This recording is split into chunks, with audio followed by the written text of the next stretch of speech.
Os políticos precisam se manifestar. Os políticos precisam encarar o fato de frente. Pessoal, esse caso, tá, de Arroio Grande, da retirada das crianças do seu lar, é um caso muito grave. Quais são os motivos que levam à retirada de uma criança do seu lar? Sempre são motivos relacionados a riscos severos, condições severas, condições que não se tem outra alternativa. Em segredo de justiça, não há como saber. Os advogados proibidos de falar, não há como saber. Então você cria na cabeça das pessoas um monte de informações. As coisas não podem ser assim, não. Isso está, no mínimo, estranho. E é dever de todos os envolvidos lutar pela transparência e pela dignidade das crianças. Se não houve violência contra essas crianças, não há razão nenhuma para que elas tenham sido retiradas do seu lar, tá? Isso aí é a minha opinião como advogado, como pai, tá? Agora, primeira coisa estranha, tá? Nesse fato. Proibir os advogados de dar entrevista e se manifestar sobre o assunto. Eles não podem falar detalhes do processo, mas aspectos gerais eles podem falar sim. Isso é prerrogativa do advogado. Segundo fato estranho, tá? A retirada brusca dessas crianças. São vários fatos estranhos. Tá? 10 horas da noite, cara, eles iam o quê? Iam morrer? Por isso, 10 horas da noite, uma forma tão grotesca desse jeito? Qual é o risco real que essas crianças estavam sendo colocadas? Terceiro ponto estranho, tá? Terceiro ponto estranho.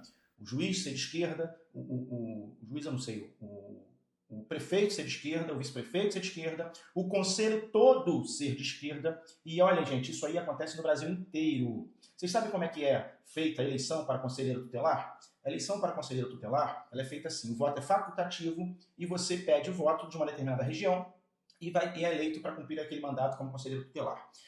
Via de regra, tá? Sempre tem um político por trás do conselheiro tutelar, porque o político que ajuda, o político que consegue esses votos, o político que indica, tá? Isso aqui no Rio de Janeiro, pelo menos todas as regiões, é difícil você ver uma região onde o eleito não tem uma ligação política com algum deputado, com algum vereador, com algum prefeito, com alguém. Essa prática, ela é constante. Então, o que precisa se verificar? Qual é a ligação política dessas pessoas, tá? Para saber se há idoneidade. Como eu falei, são duas crianças, eu não vou aqui me furtar a deixar de falar o que tem que ser dito, tá? Tem que se verificar se essas pessoas são de esquerda, tem que se verificar se não há nada por trás, se não estão com intenção de levar essas crianças à adoção, de repente alguém gostou dessas crianças, não sei, meu irmão, não sei. É o que eu estou falando, a falta de transparência faz a gente pensar tudo, tá? Agora, qual é a posição que os envolvidos vão adotar?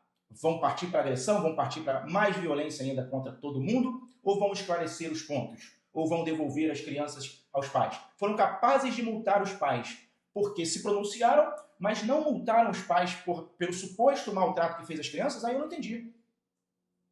Então a conduta mais gravosa dos pais não foi contra as crianças. Foi falar. Isso está, no mínimo, estranho. E parlamentares, ponham a cara. Se os pais fizeram alguma coisa de grave com essas crianças, os pais têm que pagar. Agora, se os pais não fizeram nada, estão sofrendo perseguição política como alega, estão sofrendo porque são pessoas que não têm capacidade e condições de defender, aí quem tem que pagar são as pessoas que estão fazendo isso com elas. Mas alguém tem que pagar, porra. Alguém tem que pagar. 2 crianças foram retiradas de casa e foram para o abrigo porque não foram para um familiar próximo. Houve essa tentativa? Não houve. Porque a criança foi mostrada do lado de fora do abrigo no carro. Porque a criança estava com o braço machucado, segundo a mãe. É um local onde tem histórico de vários problemas envolvendo a saúde das crianças. Todo mundo sabe que abrigo no Brasil não presta. A pessoa pode fazer com todo o amor da vida dela. Eu não vejo prefeito e governador com lares para pessoas órfãs, para crianças órfãs ou para crianças que tenham que ser retiradas dos seus lares, que sejam condições dignas, que tenham uma vida digna, melhor do que os pais poderiam dar. E aí você vê essas crianças se tornando órfãos de pais vivos sem explicação. E aí, cara, o político tem que botar a cara, não adianta. Eu estou falando para você, deputado federal, oficia, bota a cara, pede esclarecimento. Bota a cara. A sociedade merece essa resposta. E ponto.